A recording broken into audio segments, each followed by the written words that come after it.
if you're not on a platform, but you just have your own protocol that you use to send and receive data and value to each other, then you don't have to fear being deplatformed. If you don't have a fear of being deplatformed, then you're much freer to speak your mind, right? Because you can be like, yeah, come take it.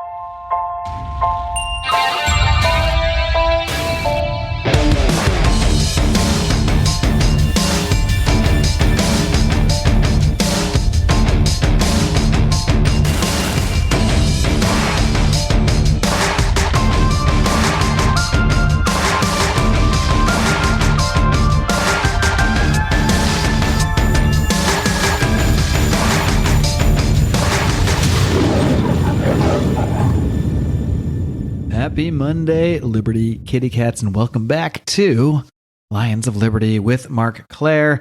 Very excited to talk to my guest today, a young man who I first encountered in Sayulita, Mexico at the Sayulita Superspreader event put on by our good friend Johnny Perfida of the Peddling Fiction podcast. And he is not the first person, or he is the first person, he's not the last person, I should say, that I first met at that event that you'll be hearing from on this show. Just goes to show the value of attending in-person events with like-minded people. I can't really state enough, and we're going to attempt to do that some more this coming year through Lions of Liberty. I'm going to try to make it to some more events because it really is so valuable, not just for, the fun of being in a room and hanging out with like-minded people, but really just the networking and the connections that you make there, connections that can last for who knows how long, as we really find, especially in the times that we're coming into here, where we really need to find our like-minded people. We really need to if we're really going to form an alternative, form a parallel economy, we got to find each other. We got to find these people. So I was so glad to do that. Thanks to Johnny and Peddling Fiction and all the great people that I met out there in Sayulita. Before we get to our conversation today, I want to remind you guys,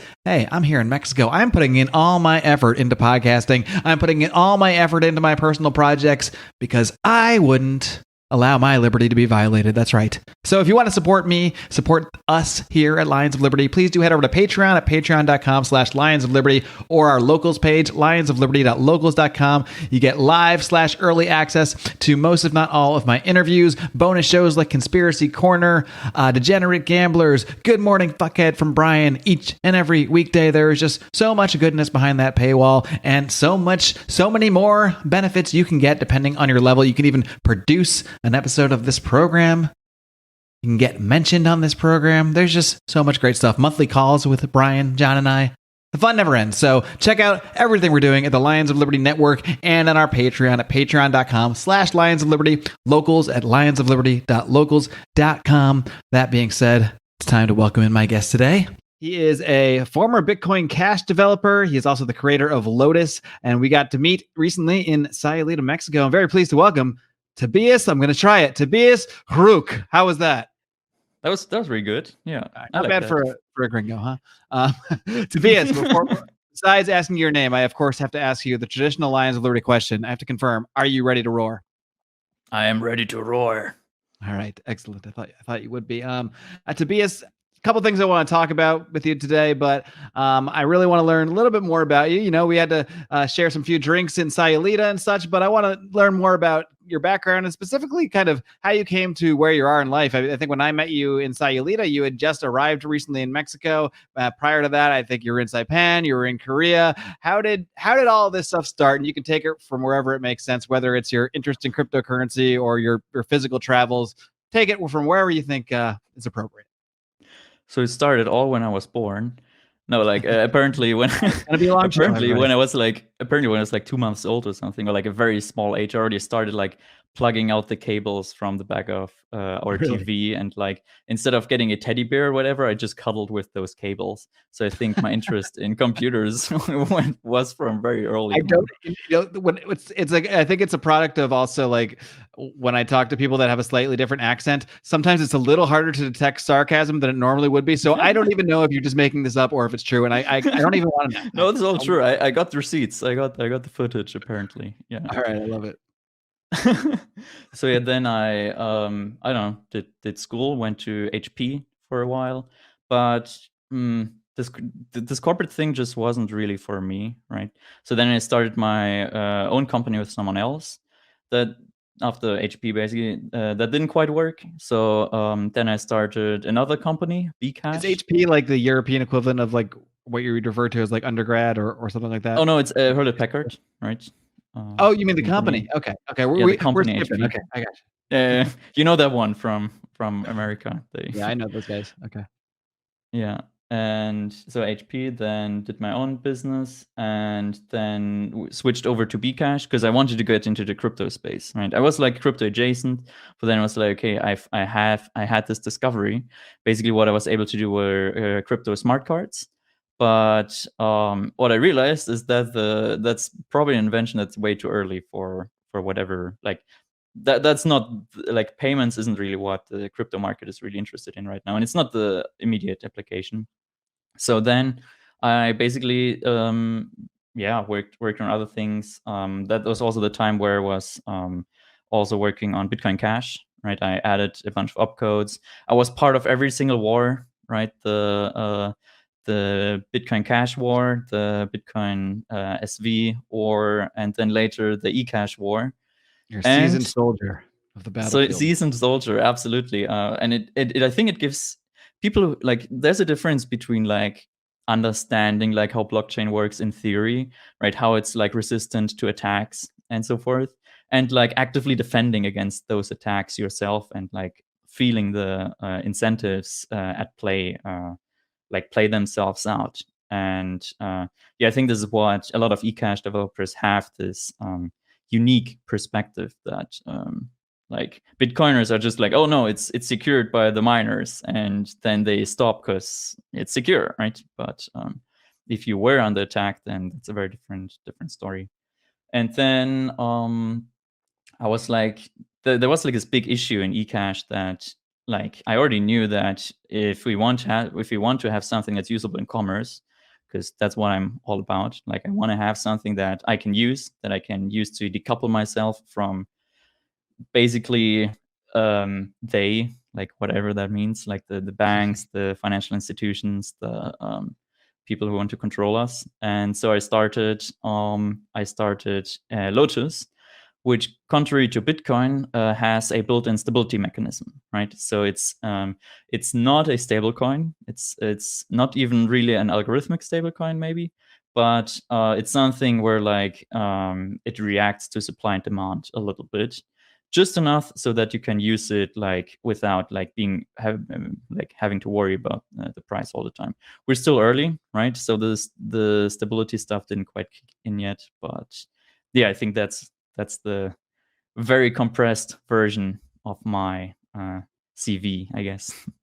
What was your initial interest in cryptocurrency? Was it more just was it more the engineering side of it, like you enjoy working on this kind of thing, or did you have, I mean, early on, I know later on, like you just described, you want to use it to break free from the system. Was that your thoughts early on, or did it take kind of being involved in the community to get to that point that you really had that more philosophical motive behind it?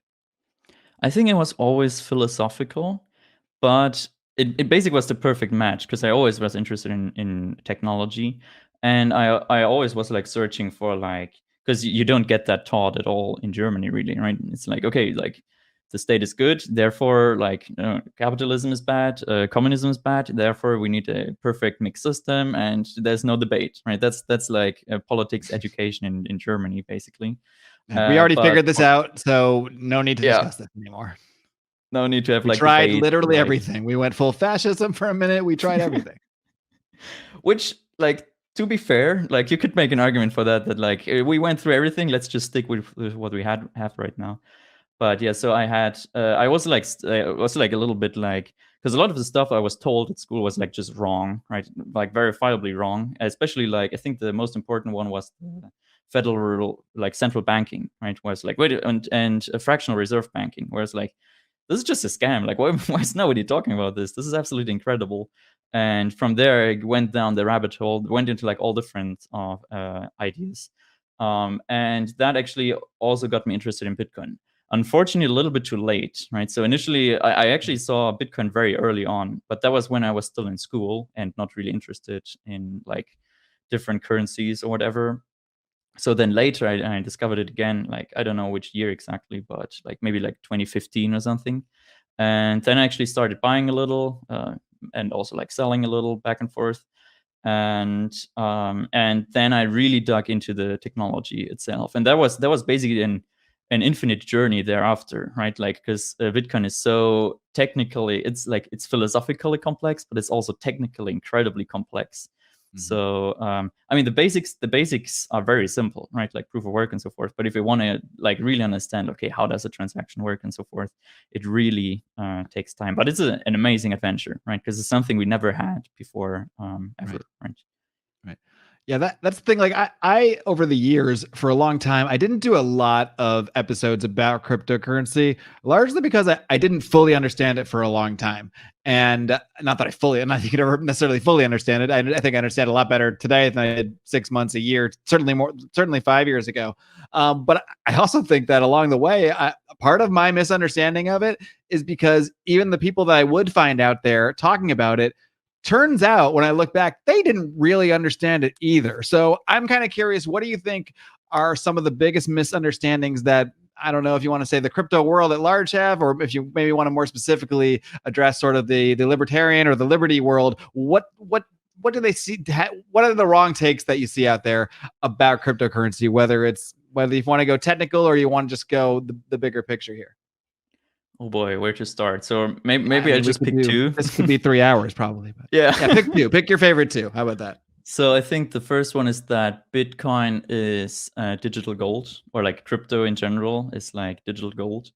Because I think it's just it's a like means of exchange, right? In two ways. It's a means of transferring value, but also a means of transferring like communication, right? Like this thing right now could be running, and maybe it will run in like 20 years when like everything is controlled. Maybe it will run through some kind of like it will use some kind of blockchain technology in order to prevent against some kind of attack or something.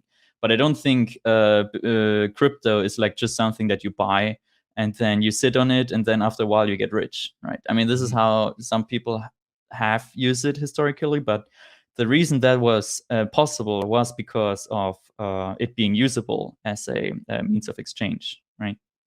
And so that's I think the biggest one that I think the current space like kind of things, and everybody's just posting, oh, Bitcoin fixes this, and what they mean is buy Bitcoin and then don't do anything with it. And I'm like, yeah, that won't work. And the same thing with Jordan Peterson. Now I used to be like a huge fan of Jordan Peterson, and now like I don't know what's going on with him, but like he's like, oh, Bitcoin fixes this, and then every tweet he makes where he's trying to sell something, I'm like replying, can I buy with Bitcoin? And obviously I can't. I have to use all these centralized platforms. I have to go through all these financial institutions in order to buy his stuff.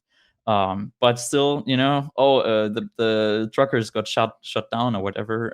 Bitcoin fixes this, and yeah, and then you have a trucker. He gets, I don't know, 30K of Bitcoin or whatever.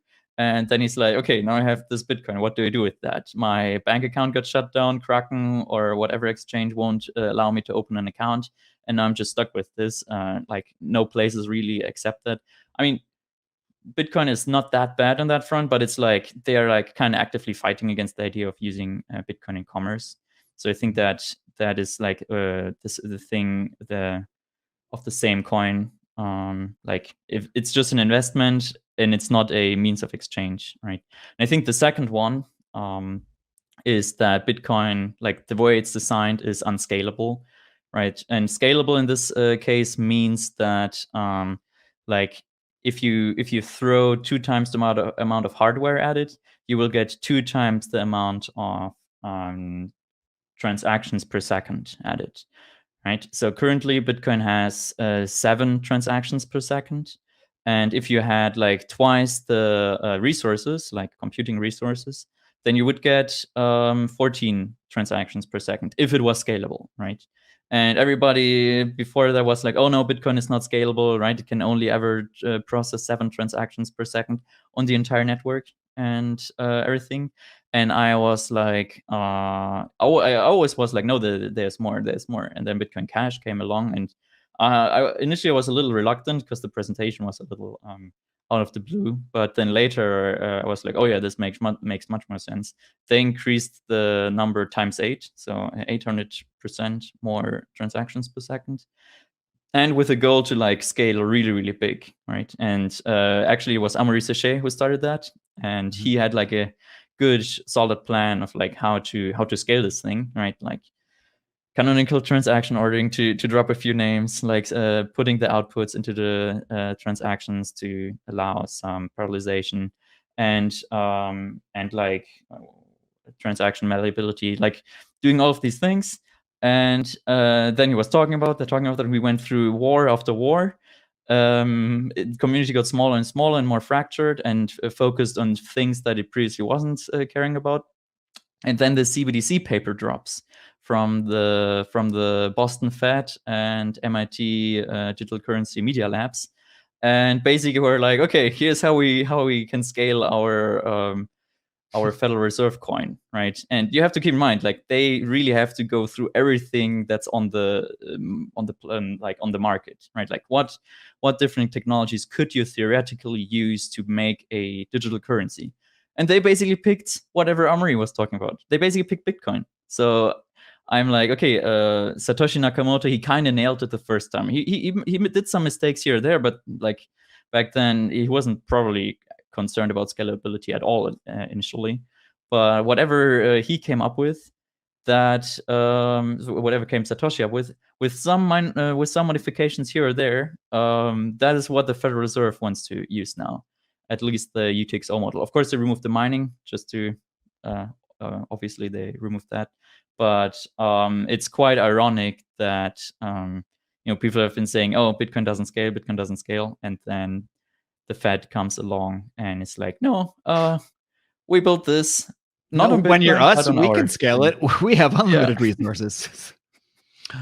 Cool. Let's circle back to the CBDC in a bit. I want to hone in a little bit more on the first criticism you have, because I think it's the biggest. You have the little wars within the Bitcoin community and the forks and all of that. That's one kind of battle that goes on, but there's kind of this wider battle of those that I think, those like you who see Bitcoin, I'm saying Bitcoin basically to speak of cryptocurrency conceptually, as a means of exchange outside the system.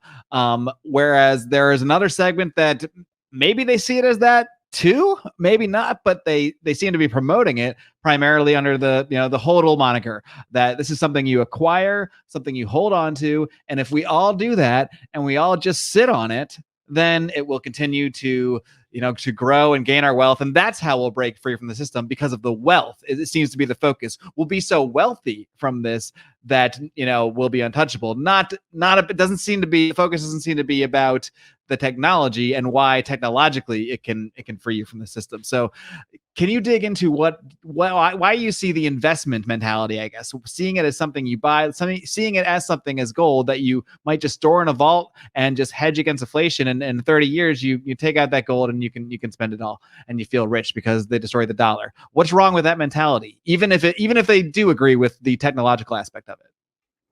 Oh, I actually don't think there's a lot wrong with that. It's just, I think the reverse, like saying, oh, it's not meant to be a means of exchange. It's just meant to be digital gold, right? Like, you're not supposed to use it in commerce. Like they actively discourage people. So like some maximalists, I mean, I'm painting broad strokes because they were like, oh, there will be Lightning Network and whatever. But like there's the subsection who are like, oh no, it has to be collectible. Like that's the most important. And then maybe later we can use it as a medium of exchange. Right. But I think that's totally the reversal. What it should be is like it's a means of exchange, and therefore the price goes up. And I don't have anything against getting rich and getting wealthy, but sure.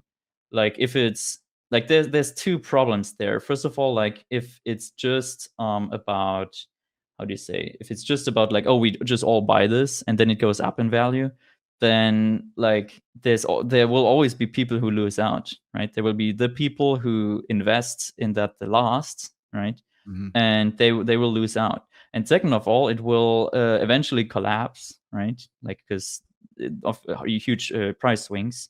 I mean, we see that all the time in crypto. I'm not saying it's all going to burn to ashes, but I'm saying it's going to go up and it's going to go down. And there might be in a few years a crash where like people get really, really burned, right? Where they lose a lot of money. And then what will happen, because like people are just humans, they will be very upset at Bitcoin. And they even might want to start demand regulations, right? And this will be great prey for the state or regulators or whatever. And they will be able to like put some poor woman who like bought some, who spent all her life savings into Bitcoin because her whatever, like she got a message on Telegram. You don't to do want that. Grandma Brunhilde to have to lose all her wealth. Look what happened to Brunhilde.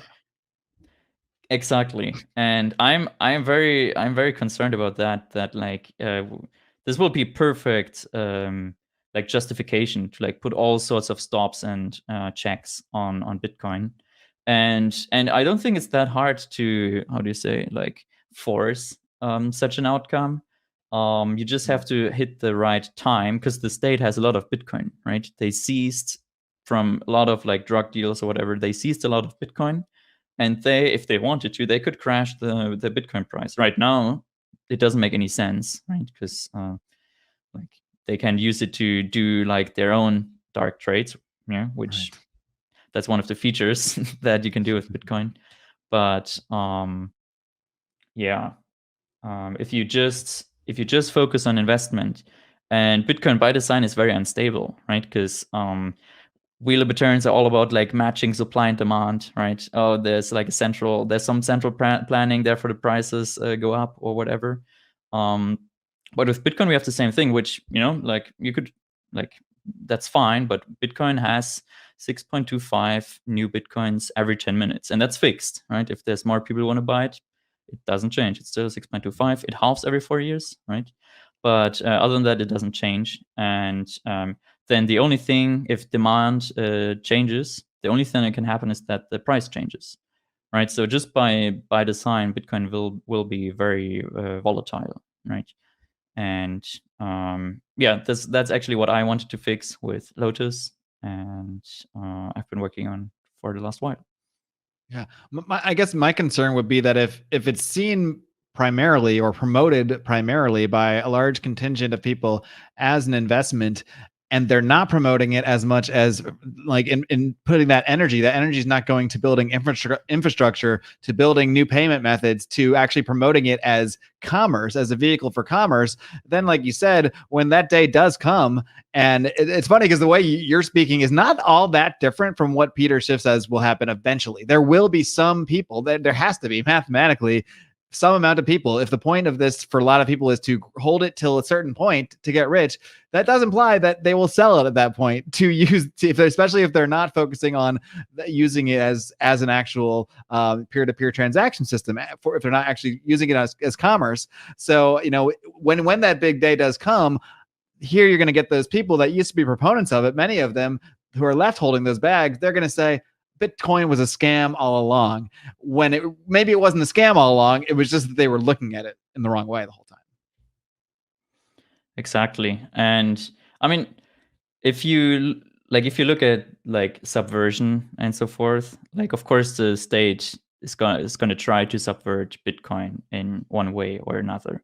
And if you can like turn it into something that just goes up and down in value and people gamble on it, then that is much, much less of a threat to the US dollar than using it as a means of exchange, right? The value of the US dollar is why it gives, where the power of it comes from, is because of like it's the means of exchange, right? Like you have to use it in commerce, or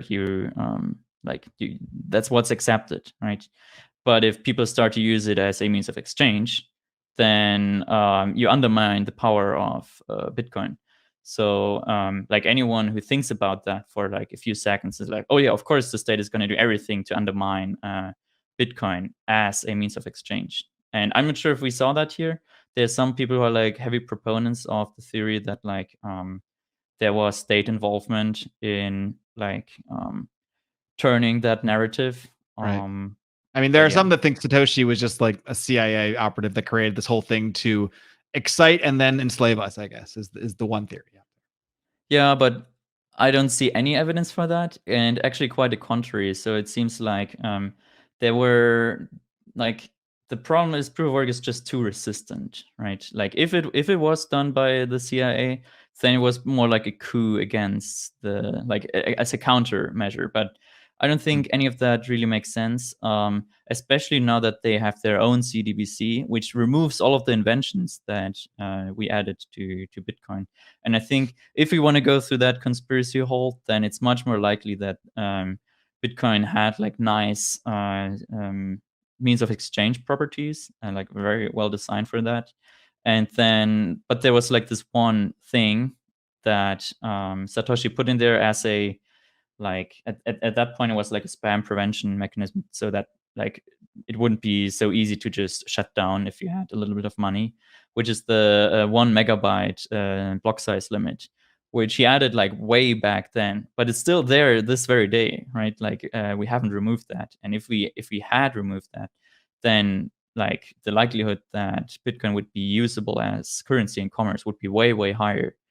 And like people now almost religiously go around this 1 megabyte limit, that it's something that should never ever be removed or something, because otherwise Bitcoin will centralize in the hands of a few nodes or something. And uh, like of course you could argue that, but there's always a trade-off, right? I think like it's much more important that we have something that replaces the US dollar than that we have something that is completely how do you say, like security shouldn't be like the 100% focus of Bitcoin, in my view. Like you should be able to use it. It should have good user experience, right? All of these things, they are very important. Of course, security very important, and we have to spend resources on that. But we shouldn't like completely sacrifice everything else for that, because you could probably put some Benjamin Franklin quote in there about security and freedom. Right. But yeah. I'll insert that in edit and post edit. So I kind of want to dig a little bit more now into the CBDC, the white paper itself. We can get into it first, and then really where you see all of this going, because we'll get to it. But I first we'll just talk about what you've seen from the actual. Maybe you can touch on the technical aspect a little of it, because you said it is based primarily just on Bitcoin. So what are the similarities that it has, and where did they go? What kind of different turns do they take? What kind of ability would the centrally regulated CBDC have to do that can't really happen with Bitcoin? Yes. So I think I was reading the white paper. Someone tweeted it. I think Cyprian tweeted it, and then I was like, "Oh, I gotta read this." And I was like expecting something. How do I say? Like something boring or something like, oh, it's just some old tried technology or whatever. But then I saw that they actually went for the UTXO model. So that is like a very technical term, but it's basically as opposed to the Ethereum model. So in Ethereum, what you have, it's more like a normal banking model where everybody has their account, right? In Ethereum, it's like everybody has their key, and if you sign a transaction, you're like, okay, send money from this account to that account. Something that we're very used to, right? The problem there is, and I'm not sure if Satoshi was aware of that or not, is that the order of transactions is highly relevant, right? So if I send money to you, and let's say I send $100 to you, but I only have $100 on my bank account, but then I make the same transaction at the same time to someone else, right? Maybe to my mom or something, and I send those both on the network, then there has to be an order, like which one came first. If the first came, if yours came first, then that one will be the valid one, and the next one will be invalid, right? But if the other one came first, right, it's the reverse. And in Ethereum, you inherently have these sorting things, and there's actually, it's called, like, Ethereum people will be like very aware of those attacks. Like there's ordering attacks where you can take a transaction, then execute that one first and then the next one, and then you can extract more money from that or something, right? Where like the miner can be smart about the ordering. And so the ordering on Ethereum is very important. On Bitcoin, however, it's almost like all the transactions in a block occur at the same time, right? Like they all switch places in like one go, more or less, right? Like all the transactions are like they have to like they have to reference each other, but through the hashing that is ensured that like you can't have circles or something that obviously wouldn't make sense.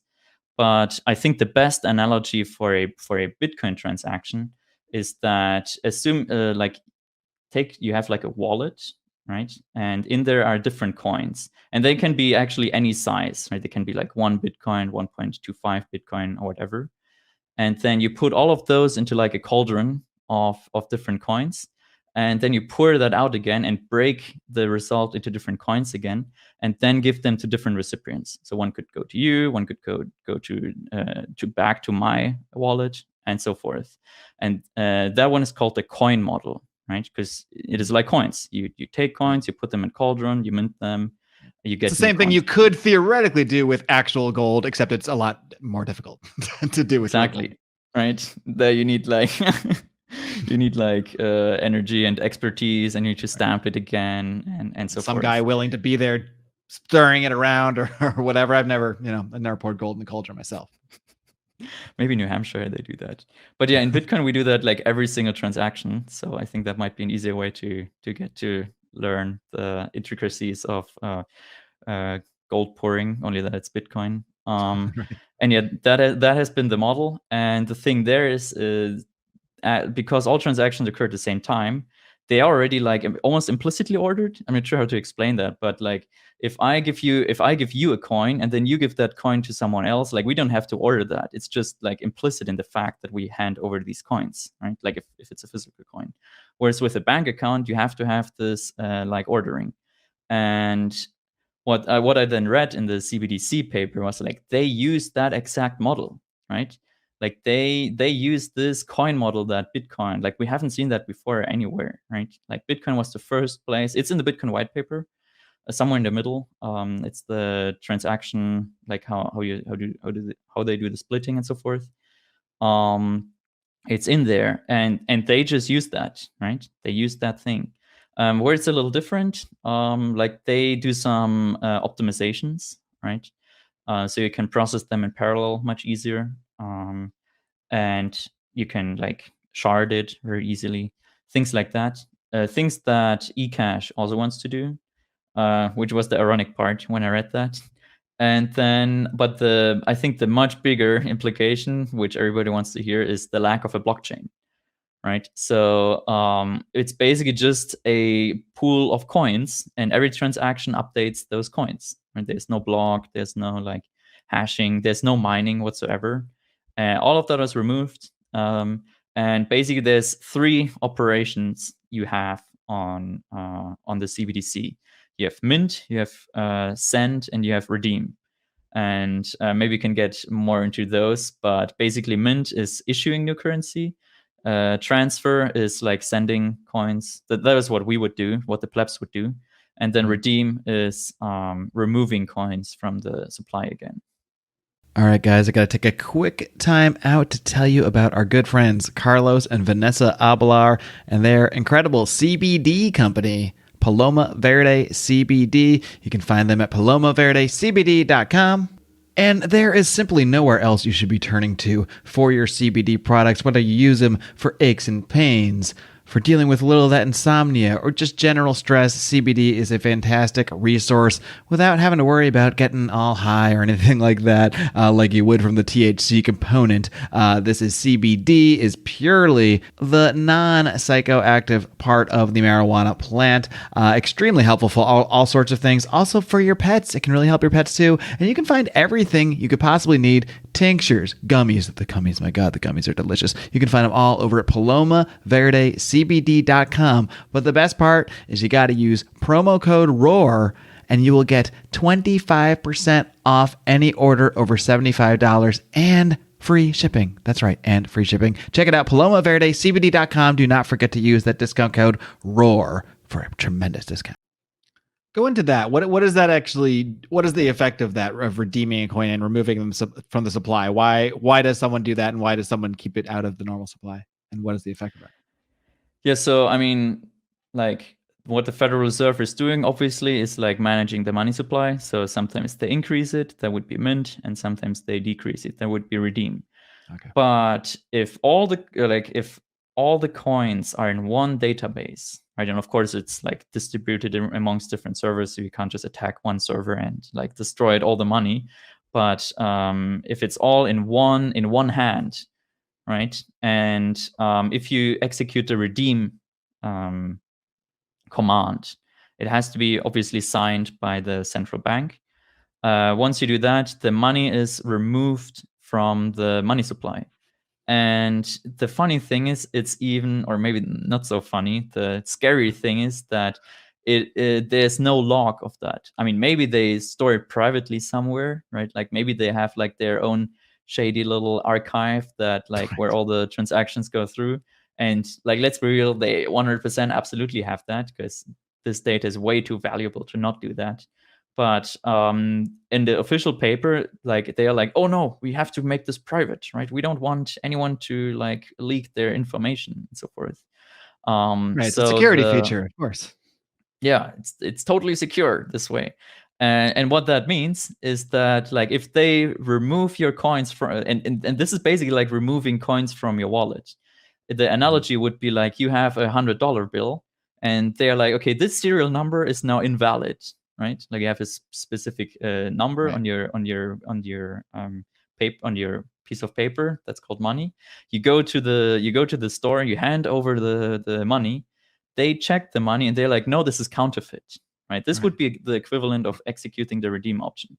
And then so basically they could take just to kind of put this in layman's terms, they could essentially, like the analogy you just made, if you had, let's say, $600 bills in that's what you have, that's your wealth, that's what you own, and you're walking around with that in your physical wallet here, you could have that same $600 or CBDC, whatever it may be, and they could just press a button and basically do the equivalent of declaring those specific six $100 bills don't work. So now you bring those $600 bills to the store and they're like, oh no, these are invalid. These are invalid. Same thing with their coins, only they just would no longer be there. They would just be removed from the system.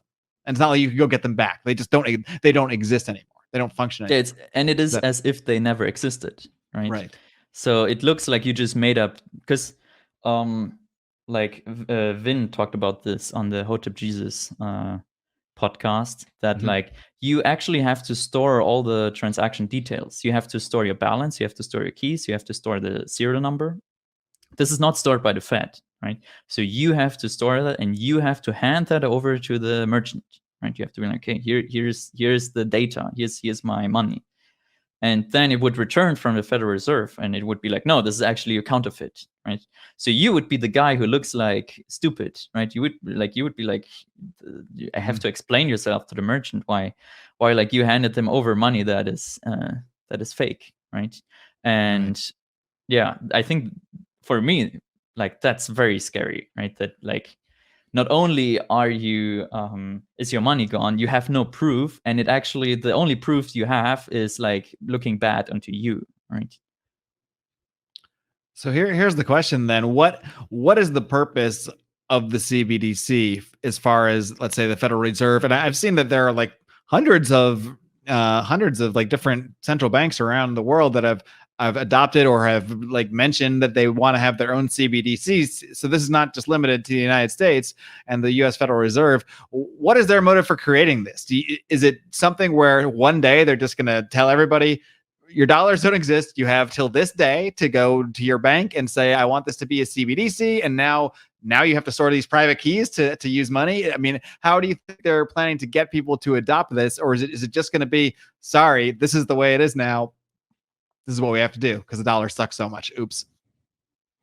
And obviously you can't see the future, but I'm curious. I don't know that much, and it's like this is all pure speculation, and I think we could just like imagine different scenarios.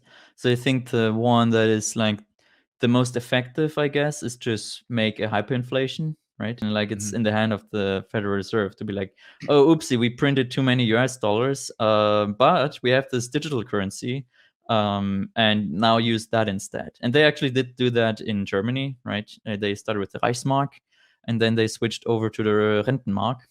And they were just like, okay, this is hyperinflated. We now use this instead, and people immediately trusted it, I guess, because this time it won't hyperinflate. It did, and I think this is what they could do, right? To like force replacing all the money supply through a different currency, because then people would be like, why would I use like this dirty paper money or this dirty bank money if I can just use this like stable, like non-hyperinflating CBDC money? This is just one scenario that they could do. I think the other one would be like the less harsh one, where they like are like, oh, if you want to get your stimulus check, you have to like you can only get it through the CBDC, right? And then maybe later, like, oh, if you want to pay your fines or your payments to the government, it has to be through the CBDC. Maybe at some point, even the taxes, right? We have to be like, no, this money has to go. This money has to like it has to be from the CBDC money. Otherwise, we reject it, right? This is how they could phase it in. And I would assume maybe it's a combination of both. I'm not exactly sure. And there might be lots of other ways to do it, but. Yeah, I think these are the ones that come to my mind. Let's speculate some more, why don't we? Because when you really pull all the way out here and you look at the last couple of years and you try to look at the bigger picture, what has been ultimately the biggest push at the end of the day? All of COVID, the entire thing, the lockdowns, all the misery that they put people through, travel restrictions, all of this stuff essentially came down to installing this vaccine compliance system. And it seems to me that now that the quote unquote narrative is collapsing, it's easy to let it collapse because vaccine mandates are all over the world now. They're all over a bunch of companies, and these vaccine passports exist in US cities, in the United States of America, and many other places. So the technology has been ushered in. And it cannot be a coincidence to me that now we're also seeing the CBDCs come in at literally the exact same time. So do you care to speculate more on that connection? Yeah, it's tough. Yeah, it's like it makes total sense that like, okay, you have this vaccine mandate, you have to have these paperworks. So now you have digital ID, right? Like you have all of these like passports, and like you could very easily be like, okay, well, now you have to install this other thing, right? It's just about to get people used to this idea that like things are digital and so forth. But how would I say? I don't actually spend too much time on like connecting these things. Like how would they do that? How would you do this? Right. So I unfortunately might not be like the guy to like speculate on that. But yeah, I'm 100% convinced that this is all connected, right? Like right. The once and also like just the sheer trauma, right? You traumatize the whole population after that, and we saw this historically. Like every time you have a big pandemic with like huge lockdowns and whatever, people are way more like open to change, right? Like because everything changed already, so why not change this one as well? So I think this might be the biggest factor that like, oh, now this is the new normal, right? So now it's just like, oh, we have to like use this new currency now. And of course, you could always say, oh, there needs to like I saw these signs like, oh, please don't use cash, please use contactless money, right? And I was like, there's so many things we touch here, right? There's like 1,000 things in the store that I touched. And the money is probably the thing I touched the least, right? Right. I only touch that when I'm going to give it to you. Everything else, I'm grabbing and feeling the whole way along. Exactly. Yeah. So, I mean, like, clearly this was always about like getting the digital money. I didn't actually expect it to go this fast, right? Like they are going full speed. And this is actually for me a little bit of a white pill, because they're going so fast that it's like completely like anybody who's not brainwashed, right? Which is surprisingly small amount of people. Everybody who's not that is like seeing like, oh, something is clearly wrong here, right? Like something is going on there. And I think there does seem to be I think some people kind of refer to it as like a great awakening. And I don't think it's great in the sense that it's going to be like 85% of the world wakes up to this stuff. But I do think that anyone on the fence before, anyone that kind of saw things like in a, I don't want to say conspiratorial, but it kind of could see like through layers of things that have been unfolding. If like they're not on the fence, completely blue pills. right. People that might have been telling themselves, well, it's probably not really that bad. When they see this just come out and they see it all here this fast in a 2-year time span, the passports to the CBDC, then maybe I think those people that were on the fence might say, okay, yeah, that wasn't crazy. No, that's what's happening. So, yeah. And then you could, like, what's a little bit annoying is that people only talk a little bit about the CBDC, right? I mean, I think the biggest problem there is that it's quite technical, right? Because also it's not like if you think it through, actually, it's very scary what they can do. Because we just talked a little bit about the about like one detail of like removing money from the supply, but there's actually a lot more things that they can do where they have like good reason to do that, but just the way they did it, the way they planned it, it's causing a very scary result. And the end game will be the total enslavement of everyone, right? Like they will know every single action you make, and they can, like, you probably won't even really notice when you are like when you are doing things just to basically appease them, because like you don't want to lose your money, right? And yeah, I think that is the end game. We have to I pay think that's total the attention important to this. thing to, I think that's the biggest thing to keep emphasizing here is that it's not just like something like when they can just seize your assets or something like that. Like, okay, they steal your money or whatever. The government orders your bank account frozen even, and they take the money you have in the bank account. Okay, that sucks. No one likes that happening. But then you can go get more money. Then you can still earn more money. What's happening here? What they will have the ability to do with the CBDC is not just take away the money you have that day. They will take away your ability to use money or the ability to participate in commerce. And that's why I think people like you and a lot of others are focusing on the commerce aspect of cryptocurrencies, because that's what we need to be saved from. Not just to get wealthier. I hope everyone gets wealthy along the way, please. But also to protect ourselves from being able to even participate in commerce, period. Precisely. Yeah. Like that is really, really important, right? Like really important to like focus, like to, how would I say? Orient like the yourself message the here. right way. Yeah, you have to keep in mind that this is not just about like what they did to the truckers, right? Or what they did to Putin. They just like froze his bank account. Yeah. What the CBDC will do is like, oh no, like any transaction you send, like it will be just rejected, right? There's nothing you can do, right? Like you're just completely excluded from the system. You can't go get a job and earn more. Like that's not going to help. Yeah, like what are you going to do? Like cash is going to be gone, right? Like, are you going to go use gold, right? You're going to trade gold coins or whatever. You're going to use a little saw and like chip away some gold dust to like pay for your bread or whatever. I mean, obviously that is not going to happen.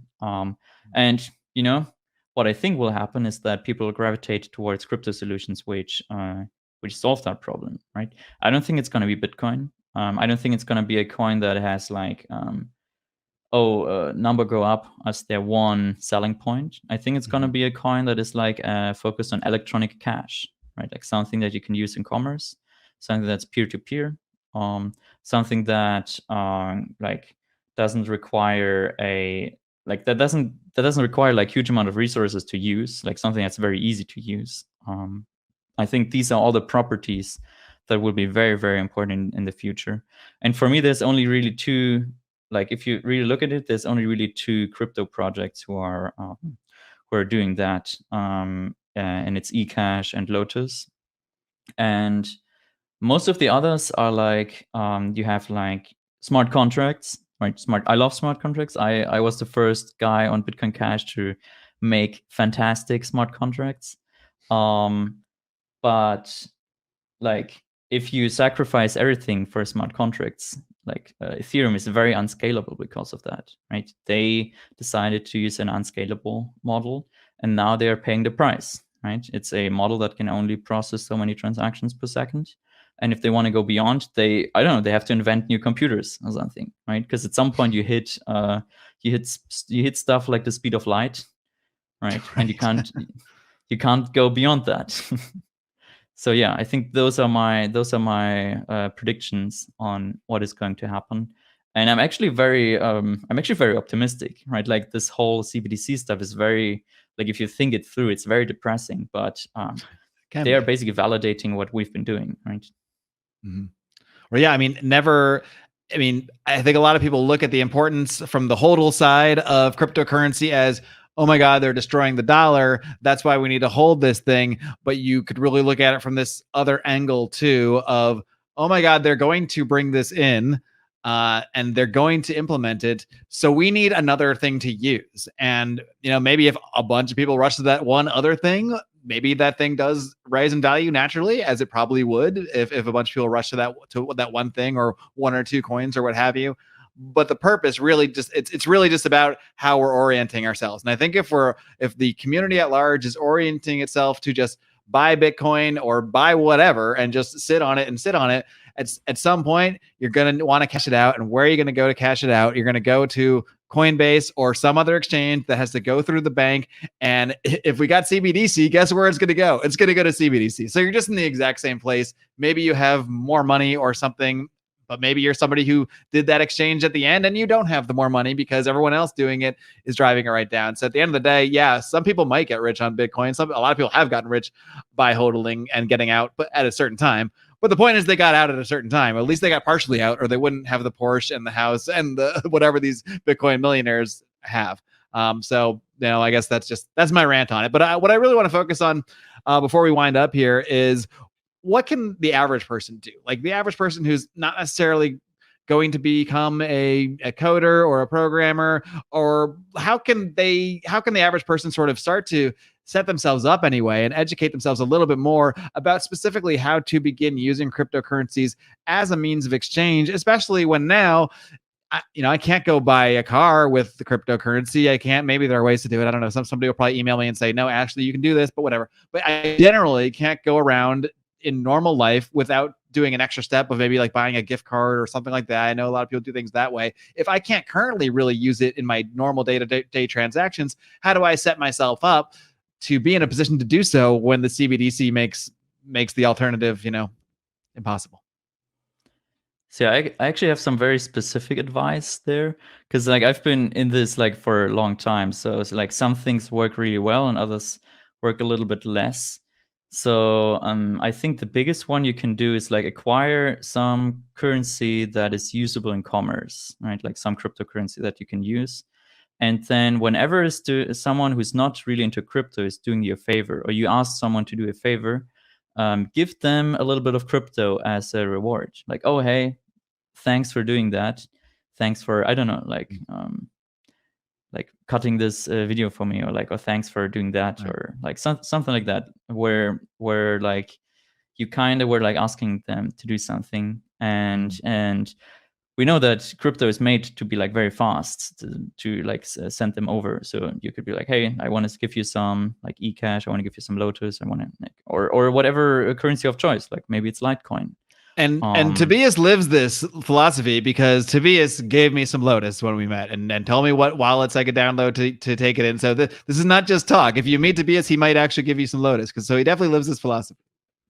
Oh, that's actually 100% true. Yeah, whenever I meet someone and I know he's like in a similar mind space as me, then obviously I'm going to give them some LOTUS. Yeah, so you can live that too, right? If you want to establish crypto as a medium of exchange, you have to use it right away. And obviously it would be great if you could just like go to Walmart and pay with crypto or whatever. But we know that's not going to happen. It's probably never going to happen until like really terrible things happen.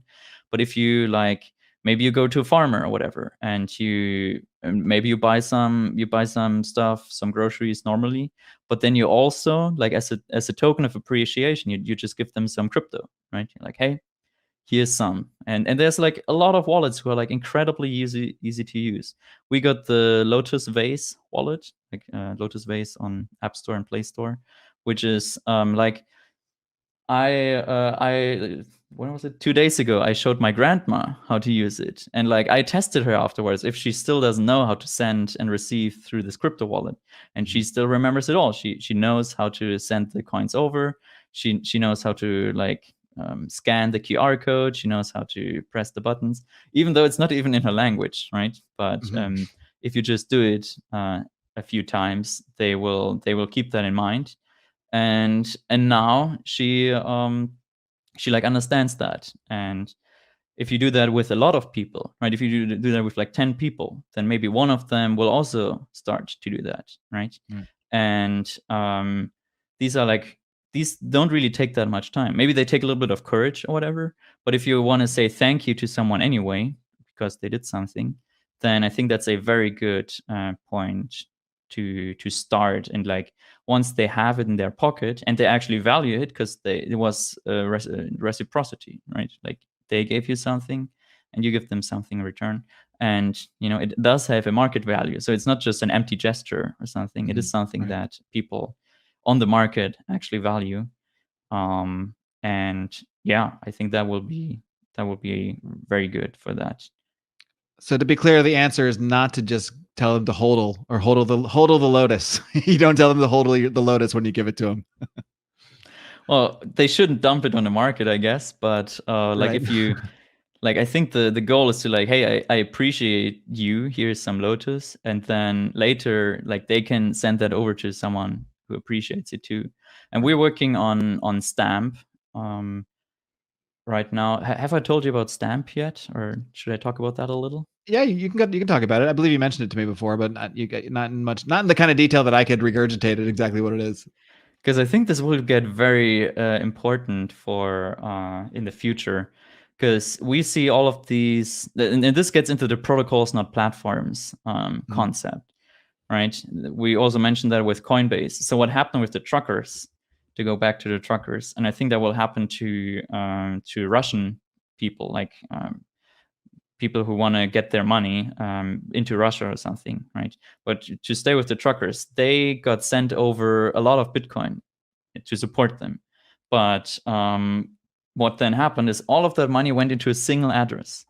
All right, so okay, this address 35 whatever, all the money went to this one address. And what they then did, like Coinbase and like Binance and so forth, they all were like, no, anything coming from that address, like we're not allowed to take that. And Canada was very swift with like stopping that. But the problem there is, first of all, you're using a custodial exchange, but second of all, you're sending all of that money to a single address.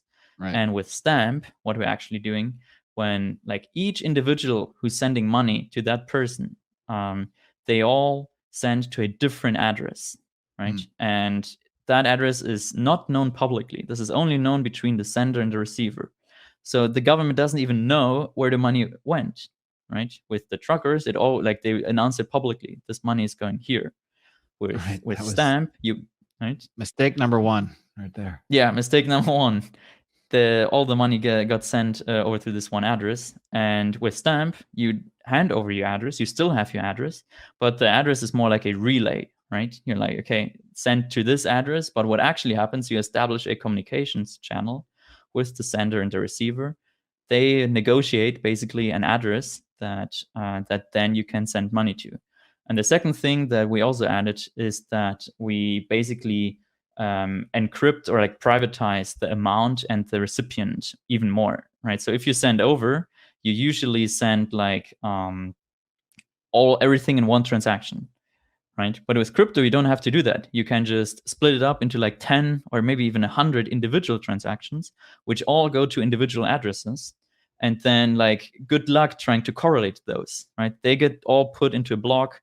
There's going to be 1 million transactions of those in the block eventually. And then good luck trying to reconstruct, okay, these 10 transactions belong to this guy and these 5 transactions belong to this like individual sending. And this is what all is possible with Stamp. And most importantly, scalably so, right? Because many people talk about like, oh, yeah, Bitcoin is not private, you should use Monero. right? Maybe you heard a little bit of Monero and so forth. And Monero is great, right? I like Monero. It has really cool technology. But the problem there is it's very, very unscalable, right? Like if you want to use it, you have to, at some point, it's just going to be full, right? It's going to be very, very hard to process transactions. And every transaction you make makes that even harder.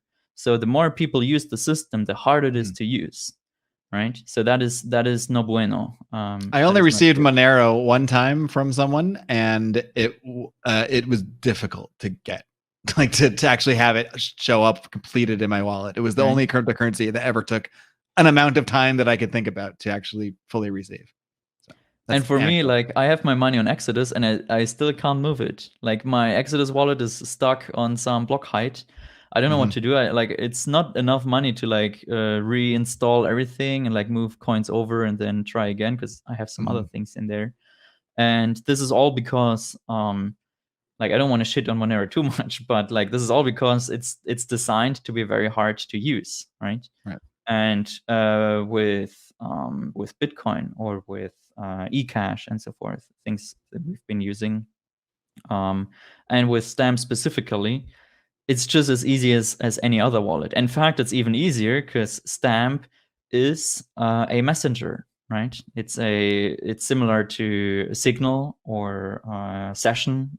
Have you used Session before? I haven't used it, but I've heard people say I should use it. So it's the latest the latest one that I've been hearing about. Yeah, it has. It also has like the seed phrase thing that you have in crypto, where you just store your seed phrase, and then you're good. And they have some spam prevention mechanisms. I think you have to do some little bit of mining for each transaction or something.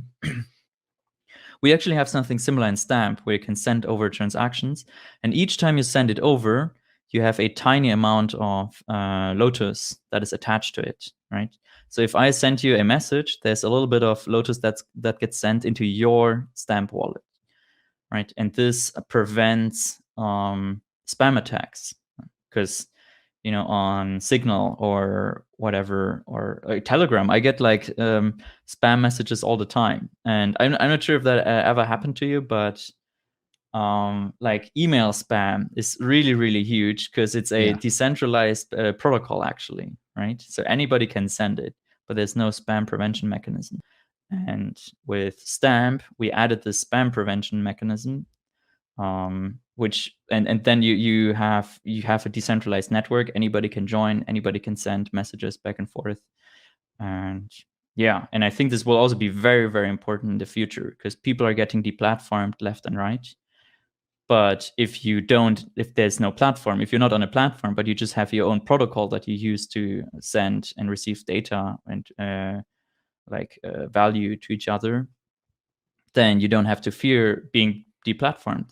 And I think this also has a bigger implication, that if you are don't have a fear of being deplatformed, then you're much freer to speak your mind, right? Because you can be like, yeah, come take it, right?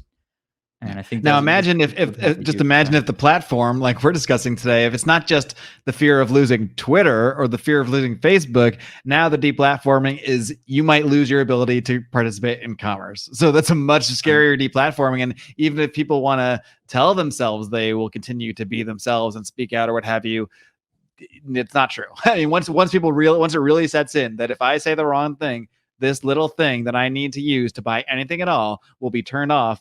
There's no greater deplatform than that. And, we can't predict the future, but we don't have to predict to see what they've implemented and what they're telling you is coming. So you don't need to have a predictive power to see where all this can go and where it will go if you don't protect yourself in some way. Or just stay silent and continue to do, comply with every mandate that comes in, a shot every 3 months, whatever it may be. That is the other option. It's just not the option that I like to think most of my listeners are interested in.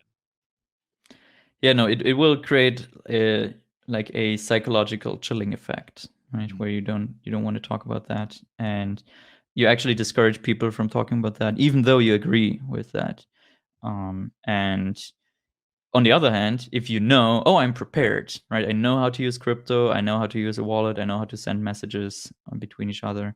You can also use Cash Tap, which is on eCash, right? Currently, it's a little hard to get LOTUS, which might be a feature because you have to know someone to give it to you, right? But you can't find it on Exodus. I'll tell you that. Yeah. Definitely not on Coinbase. On eCash, it is on Coinbase. eCash is on Coinbase. No, but Lotus. And Lotus, yeah. Lotus isn't, but yeah. But if you go to cashtab.com, you can create a browser wallet, right? And this can also be done as a progressive web app, so you can put it on your home screen, but it's still a website, right? And that is basically impossible to shut down. You can't remove it from the App Store, right? At some point, they will be like, oh no, you have to, like in China, I tried to upload my wallet on China, but they just were like, no, you can't do that. You can't upload a wallet software onto the Chinese App Store. And this is what will happen in the West as well at some point. They'll be like, oh no, only terrorists use crypto, right? So you have to be prepared to use something that is not like fully custodial and that is not like dependent on some platform. With CashTab, you don't have to like. It's just in the browser. You have your key there, and the cool thing there is that you can you can even send messages between each other. So we each other would exchange our addresses, and then I could send you a message. It's not as sophisticated as Stamp, and Stamp is still under heavy development, but CashTab is already usable, right? It's very convenient, and I would encourage people to at least try it out, right? And I think the bigger thing, and Cyprian Vin has been very big on that, is like he has been doing Bitcoin Mystery School. It's like, okay, understand the technology behind that, understand the I just graduated from my wallet apprentice course. Oh, you also did the wallet, right? Yep, I just finished it up. Wow, that's and really it was cool. difficult for me. It was very difficult as someone who hadn't programmed before, and but to me it was so difficult that it's really hard to describe. It's kind of like learning a new language or something, you know, where like you can learn. I took 4 years of Spanish, you know, between high school and college. I met my wife, started coming to Mexico. I couldn't speak a lick. I couldn't, even though I'd learned it, I couldn't understand it at all.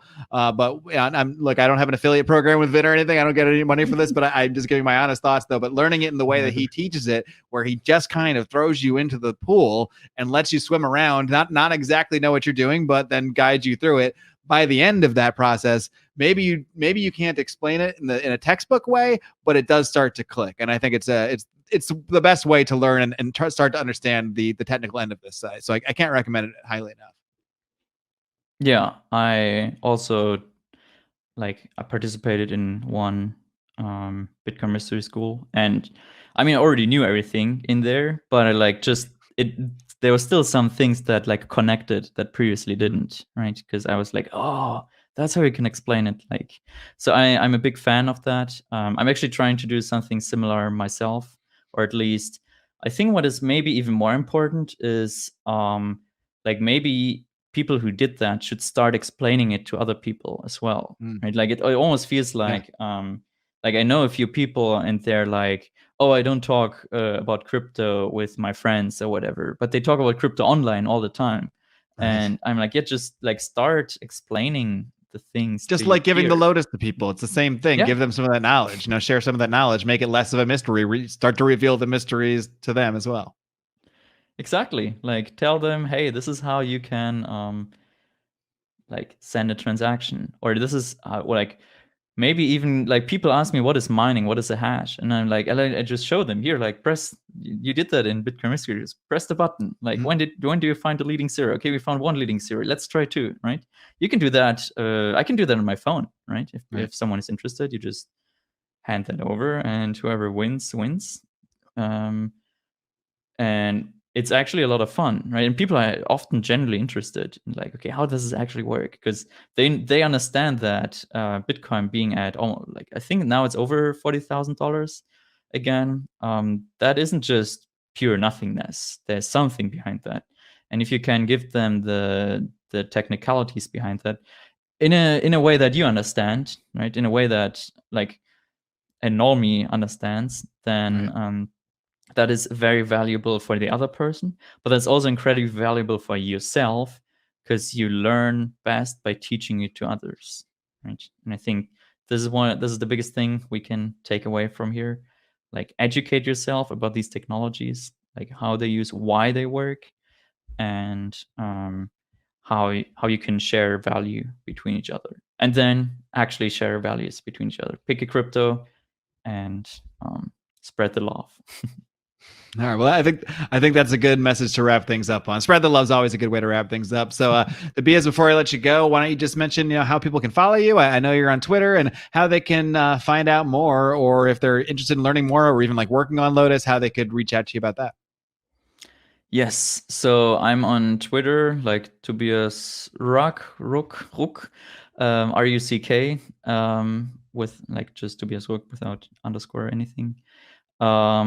If you want to learn about eCash, which is a little bigger than Lotus, go to e.cash. And if you want to learn more about Lotus, I think givelotus.org is a good starting point. You can also join our stamp chat. It's t.me/stampchat on Telegram, if you have Telegram. And at some point, hopefully, we can move all of that over to Stamp itself. But I think those are the biggest ones, givelotus.org and t.me/stampchat. All right, Tobias Ruck. I think I didn't do too bad. The best attempt I can make. Tobias Ruck, thank you so much. Keep up the great work, and of course, keep on roaring. Thank you for having me. All right, gang. I hope you enjoyed my conversation with good old Tobias Ruck.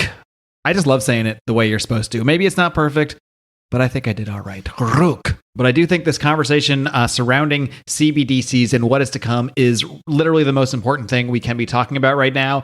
Everything you've thought of the last 2 years, the coronavirus, the lockdowns, the vaccine, it's all leading to this. It's all for the purpose of what is coming ahead with CBDCs. So I am probably going to talk about it till you get sick of it, and then I'm going to talk about it some more, and maybe I'll shut up about it when enough people are talking about it that I no longer think I need to be bearing the cross all the time. Obviously, I'm not the only one out there talking about this. A lot of people have been talking about this, but I'm going to push that conversation forward as much as possible, particularly on the action end of things, on what you can do. I don't want to just be like, oh no, the CBDC is coming. It's a nightmare. Run and hide, because there's nowhere to fucking hide, guys. There's nowhere to hide, but there are actions you can take in your own lives to protect yourselves and make yourself free and help build. Don't just become a part of passively, but actually help build the parallel economy. So stay tuned, because more is coming. More is coming from me all over the place. If you want to hear more from me, head over and subscribe, if you haven't already, to my feed, the Lions of Liberty with Marc Clair feed. You may be listening on the Lions of Liberty Network feed, where you get all this content. I'm going to give you some extra repurposed audio, some other interviews that I've been doing in that feed as well. And of course, you can find my Substack, marcclair.substack.com. Hey, one more thing. No matter if you listen on the Lions of Liberty Network feed or the Lions of Liberty with Marc Clair feed, I'm going to ask you to do this for me. Even if you don't subscribe, go over, look up Lions of Liberty with Marc Clair on Apple Podcasts. Leave that feed a 5-star rating and a great review. That's all I ask of you. If you don't want to, join our Patreon, patreon.com/Lions of Liberty. If you don't want to join our locals, lionsofliberty.locals.com. Those things are wonderfully full as well. But I ask you to just take 2 minutes out of your time to leave me a great review for Lions of Liberty with Marc Clair over on Apple Podcasts. If you do that, I'll leave you alone, at least until next week. That's all I can guarantee. Until then, my friends, live long and live free, and live free, and live free, and live free.